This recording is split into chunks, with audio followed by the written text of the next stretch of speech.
ഓച്ചിറ കളങ്കണ്ടത്തറ ഭദ്ര ഭഗവതി മഹാദേവർ മഹാവിഷ്ണു ക്ഷേത്രത്തിൽ സപ്താഹയജ്ഞത്തിന് തുടക്കമായി.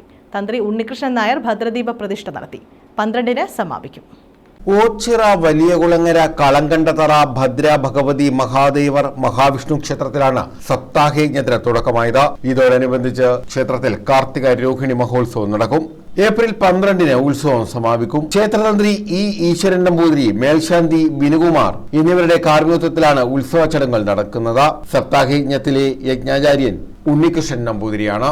ക്ഷേത്രതന്ത്രി ഭദ്രദീപ പ്രതിഷ്ഠ നിർവഹിച്ചു.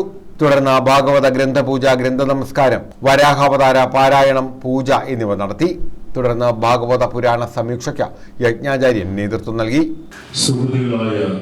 സജ്ജനങ്ങളെ, കളങ്കണ്ടത്തറ ശ്രീ ഭദ്രാഭഗവതി ക്ഷേത്രത്തിലെ 13ാമത് ശ്രീമദ് ഭാഗവത സപ്താഹജ്ഞാനയജ്ഞം ഭദ്രദീപ പ്രതിഷ്ഠയോടുകൂടി സമാരംഭം കുറിച്ചിരിക്കുകയാണ്.